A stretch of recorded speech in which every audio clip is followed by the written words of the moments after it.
and welcome back to Unlock B2 English, the podcast where we take your language skills to the next level. I am Joe. And I am Jane. Today we have a wonderfully practical and highly nuanced topic for you in episode 68, Giving and Receiving Constructive Feedback. This is a vital skill, not just in the professional workplace, but in everyday social situations. Absolutely, Jane. Reaching a B2 level means you are no longer just communicating basic needs or ordering a coffee. You are building complex relationships, negotiating, and quite often having to tell someone that their work or idea needs a bit of a tweak. Doing this without causing offence requires a great deal of linguistic tact. Spot on, Joe. In English, particularly British English, we are famous for our politeness and indirectness. Being too direct can unfortunately come across as rude or aggressive, even if that is not your intention. So, mastering the subtle language of feedback is an essential step on your B2 journey. Before we dive deeply into the grammar and vocabulary of politeness, let us start with our episode quiz. Jane, what do you have for our listeners today? All right, listeners, here is your question. Which English idiom means to give criticism interspersed with compliments to soften the blow? Is it A, the compliment sandwich, B, the sugar pill, or C, the feedback cake? Think about that, and we will reveal the correct answer later in the show. I love that question. Now, let us get into our global discussion.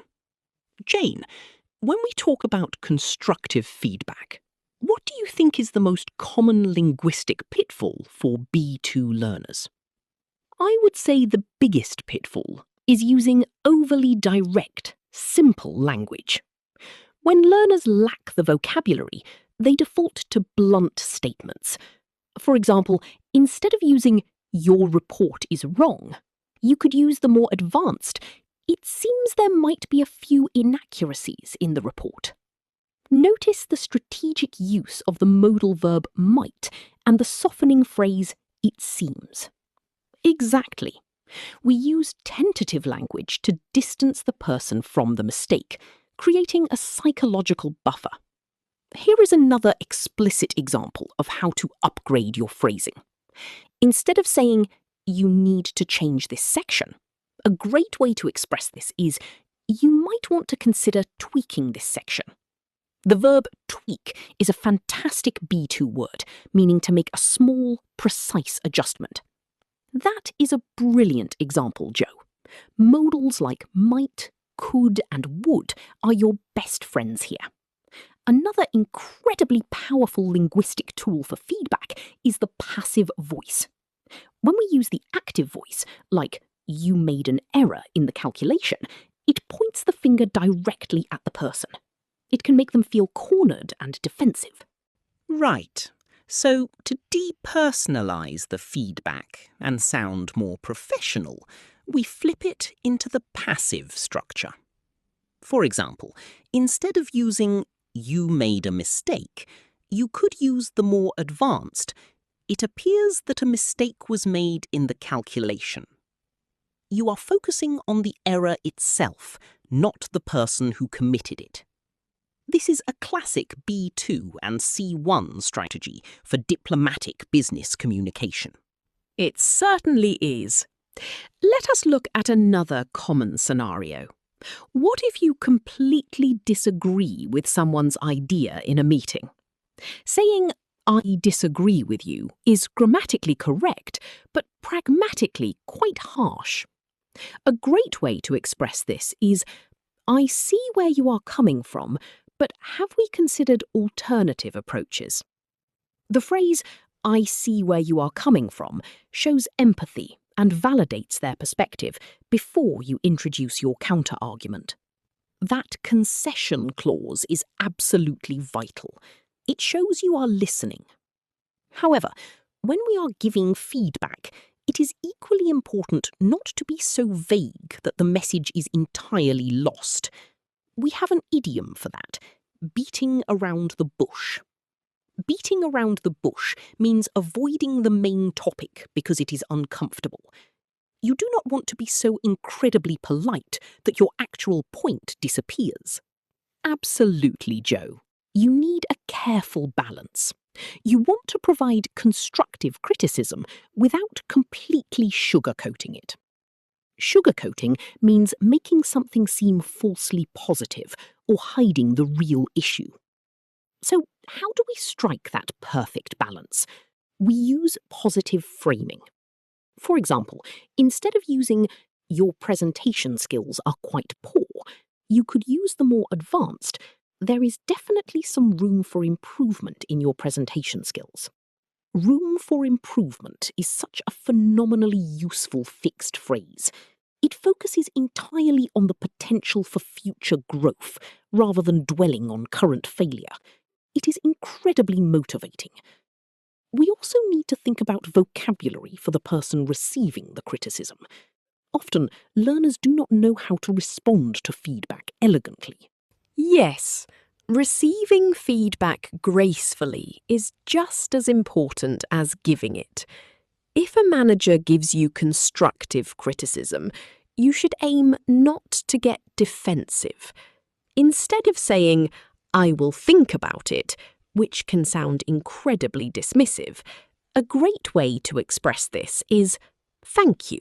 I will certainly take that on board." To take something on board means to understand, accept, and deeply consider the feedback. Fantastic phrase. Let us look at one final example of upgrading our feedback vocabulary. Often we need to ask others for their opinions.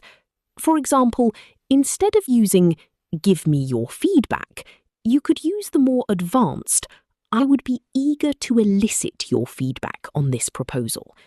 The verb elicit elevates your professional tone significantly. I love the word elicit.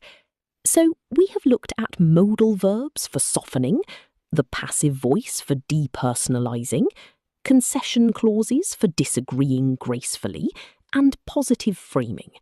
These are all essential B2 linguistic tools that will instantly upgrade your fluency.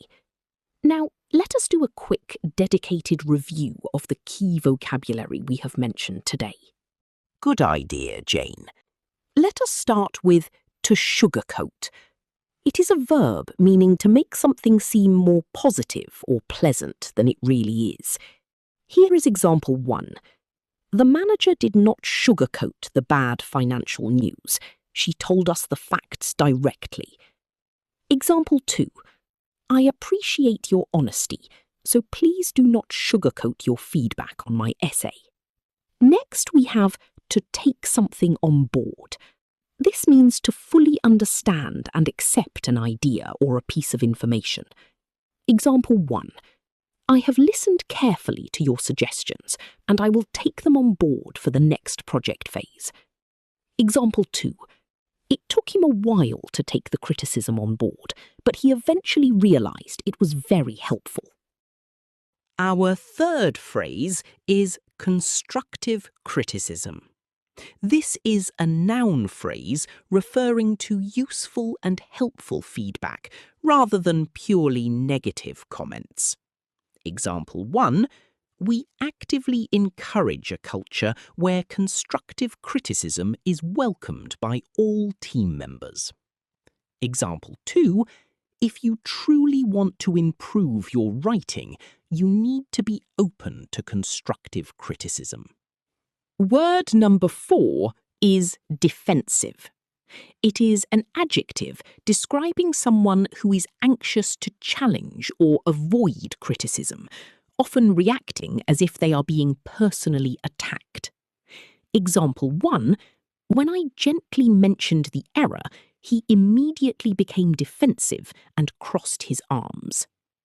Example 2. Try not to be so defensive when your colleagues suggest a different approach. They are just trying to help. Number 5 is a classic idiom, to beat around the bush. This means to avoid getting to the point of an issue because it is awkward or difficult. Example 1. Stop beating around the bush and tell me exactly what you thought of my performance today. Example 2. I decided not to beat around the bush and addressed the punctuality problem directly in the morning meeting.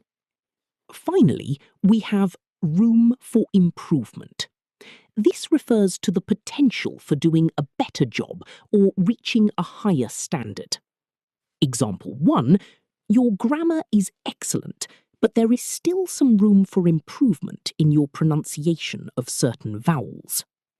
Example 2. The first draft of the report was relatively good, though the director noted there was still room for improvement before publication. Excellent review, Jane. That covers some core vocabulary that every B2 learner should master. Now, I think it is time to revisit our episode quiz question. You asked our listeners a question about idioms earlier. I certainly did. I asked, which English idiom means to give criticism interspersed with compliments to soften the blow?